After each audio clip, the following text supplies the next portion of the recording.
ಮುಂದೆ Jog junction no tension. ಖರೆ ರೀ ಕೆಳೆಯರ ಜೋಗ್ ಜಂಕ್ಷನ್ನಾಗ ಟೆನ್ಷನ್ನ ಇಲ್ಲ. ಯಾಕಂತಂದ್ರೆ ಇಲ್ಲಿ ಬರೀ ಜೋಕ್ಗಳ ಸಿಲ್ಸಿಲ ನಡೆಯೋದು. ನೋಡಿರಿ, ನೀವು ಕಳಿಸಿದ ಜೋಕ್ಗಳನ್ನು ನಾ ಕರ್ನಾಟಕಕ್ಕೆಲ್ಲ ಹೇಳೋದು, ಅದು ನಿಮ್ಮ ಹೆಸರಲ್ಲೇ ನಡ್ಕೋತನದ ಮಂದಿ ನಕ್ಕೋತಾ ಇದ್ದಾರೆ, ನನಗೆ ವಾಹ್ ವಾಹ್ ಅನ್ಲಿಕ್ಕೆ ಹತ್ತಾರ. ಇವತ್ತು ನಾವು ಕೆಲವು ಮಜಾ ಜೋಕ್ಗಳನ್ನು ಇಂಥವನ್ನ ಕೇಳೋಣ. ಒಬ್ಬರು ವಿಶ್ವನಾಥ್ ರಾಯದುರ್ಗ್ ಅಂತ ಹೇಳಿ ಧಾರವಾಡದಿಂದ ಕಳಿಸ್ಯಾರ. ಅವರು ಒಬ್ಬ ಕಿವುಡನ ಬಗ್ಗೆ ಮಾತಾಡ್ತಾರೆ. ಅವ್ರು ಹೇಳ್ಯಾರ, ಒಂದು ಸರ್ತಿ ಒಬ್ಬ ಕಿವುಡ ಒಂದು ಹಿಯರಿಂಗ್ ಏಡ್ ಅಂಗಡಿಗೆ ಹೋದಂತೆ. ಅಲ್ಲಿ ಹೇಳಿದಂತೆ, ಸರ್ ನನಗೆ ಕಿವಿ ಕೇಳಿಸೋದಿಲ್ಲ, ನೀವು ನನಗೊಂದು ಹಿಯರಿಂಗ್ ಏಡ್ ಕೊಡ್ರಿ, ಅದು ಏನು ಯಾರಿಗೂ ಕಾಣಿಸ್ಬಾರ್ದದು, ಬಟ್ ಎಷ್ಟು ದೂರಿಂದ ಮಾತಾಡಿದರೂ ಬೇಕಾದ್ರೆ ಎಷ್ಟು ಸಣ್ಣ ಮಾತಾಡಲಿ ನನಗೆ ಕೇಳಿಸ್ಬೇಕು ಅಂತ. ಆತು ಅಂಥೇಳಿ ಆ ಅಂಗಡಿ ಆತ ಒಂದು ಕೂದಲದಂಥ ಎಳೆ ತೆಗೆದು ಕೌಂಟ್ರ್ ಮೇಲೆ ಇಟ್ಟನಂತ. ಇದು ತಗೋರಿ, ಸಣ್ಣ ಒಂದು ಕೂದಲಿದ್ದಂಗೆ ಅಷ್ಟೇ, ಇಲ್ಲಿ ಹಚ್ಕೊಂಡ್ಬಿಡ್ರಿ, ಯಾರಿಗೂ ಕಾಣಿಸಂಗಿಲ್ಲ ಮತ್ತು ಗೊತ್ತೂ ಆಗಂಗಿಲ್ಲ, ಬೇಕಾದಷ್ಟು ದೂರಿಂದ ಮಾತಾಡಲಿ ನೀವು ಕೇಳಿಸ್ತದ. ಸರಿ, ಇದಕ್ಕೆ ಎಷ್ಟು ಚಾರ್ಜು? 1,00,000 ರೂಪಾಯಿ.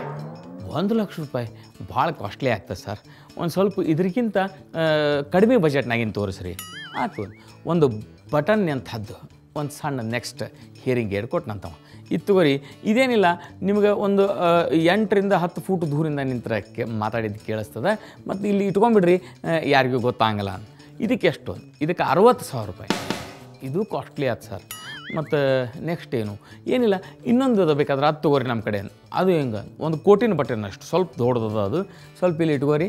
ಇದೇನಿಲ್ಲ, ಒಂದು 4-5 ಫೂಟ್ನಿಂದ ದೂರನಿಂದ ಮಾತಾಡಿದರೆ ನಿಮಗೆ ಕೇಳಿಸ್ತದೆ. ಮತ್ತು ಇದಕ್ಕೆ ಎಷ್ಟು ಬಜೆಟು?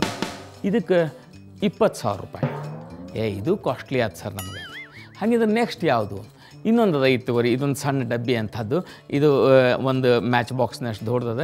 ಇದನ್ನು ನೀವು ಇಲ್ಲಿ ಹಾಕ್ಕೋಬೇಕು, ಒಂದು ಸ್ವಲ್ಪ ಮತ್ತು ಇದು ಇರ್ತದೆ. ಅದಕ್ಕೆ ನೀವು ಅದ್ರದ್ದು ಹಿಂಗೆ ಒಂದು ದಾರ ತೊಗೊಂಡು ಇಲ್ಲಿ ಕಿವ್ಯಾಗ ಹಾಕ್ಕೊಂಡ್ರೆ ನಿಮ್ಗೆ ಮಂದಿ ಒಂದು 2 ಫೂಟ್ನಿಂದ ಮಾತಾಡಿದ್ದದೆಲ್ಲ ಕೇಳಿಸ್ತದೆ. ಇದಕ್ಕೆ ಎಷ್ಟು? ಇದಕ್ಕೆ ಸರ್ ನೋಡಿರಿ, ಇದಕ್ಕೆ 8,000 ರೂಪಾಯಿ. ಇದು ಕಾಸ್ಟ್ಲಿ ಆಯ್ತು ಸರ್. ಹಂಗಂದ್ರೆ ಅವ ಅಂಗಡಿ ಏನು ಮಾಡಿದ ಅಂತ ನೆಕ್ಸ್ಟ್ ಹೋಗ್ತೇನೆ ರೀ, 2 ದೊಡ್ಡ ಇಟ್ಟಂಗಿ ಅಂತ ಡಬ್ಬಿ ತೆಗೆದು ಹಿಂಗೆ ಕೌಂಟ್ರ್ ಮೇಲೆ ಇಟ್ಟನಂತ. ಇಟ್ಟು ಒಂದು ದೊಡ್ಡ ಹಿಂಗೆ ಹಿಯರಿಂಗ್ ಏಡ್ ಅಂಥದ್ದೊಂದು ಇಟ್ಟನಂತ. ಕೊಟ್ಕೊಳ್ಳಿ, ಇದೇನು ರೀ? ಇದು ನಿಮ್ಮ ಬಜೆಟ್ನಾಗ ಬರ್ಬೋದು, ಯಾಕಂದ್ರೆ ಇದಕ್ಕೆ ಬರೀ 2,500 ರೂಪಾಯಿ. ಈ ಡಬ್ಬಿ ಅವಲ್ಲ, ಇದೇನು ಕೆಲಸ ಮಾಡಂಗಿಲ್ಲ, ಮತ್ತು ಇದು ಏನು ಖರೆ ಕೆಲಸ ಮಾಡಂಗಿಲ್ಲ. ಇವನ್ನ ಹಾಕ್ಕೊಂಡ್ರಿ ಅಂದ್ರೆ ಮಂದಿಗೆ ಗೊತ್ತಾಗ್ತದೆ, ನಿಮಗೇನು ಕೇಳಿಸೋದಿಲ್ಲ ಅಂತ, ಅವರ ಜೋರು ಮಾತಾಡ್ತಾರೆ ಅಂತ ಹೇಳಿ. ಆ ಕಿವುಡು ಮಹಾಶಯ ಡಾಕ್ಟ್ರ್ ಹತ್ರ ಹೋಗಿ ಭಾಳ ದಿವಸದ ಮೇಲೆ ಒಂದು ಚಲೋ ಹಿಯರಿಂಗ್ ಏಡ್ ಖರೀದಿ ಮಾಡ್ಕೊಂಡು ಬಂದಂತೆ. ಬಂದ ಮೇಲೆ 15 ದಿವಸ ಆಯ್ತು, ವಾಪಸ್ ಹೋದ. ಡಾಕ್ಟ್ರ್ ಕೇಳಿದರು, ಹೆಂಗೆ ಅನ್ನಿಸ್ತದೆ, ಏನು ಓಕೆ? ಅದಕ್ಕೆ ಅವ್ರಂದರು, ಇದನ್ನು ಹಾಕ್ಕೊಂಡೇನಿ 3 ಸರ್ತಿ ನಾನು ನನ್ನ ವಿಲ್ ಚೇಂಜ್ ಮಾಡಿದೆ ಅಂತ.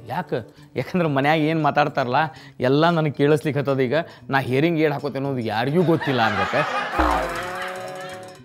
ಗೆಳೆಯರ, ಒಂದು ಸಣ್ಣ ಬ್ರೇಕ್ ತೊಗೊಂಡ್ರಿ, ನೀವು ಎಲ್ಲಿ ಹೋಗಬೇಡ್ರಿ.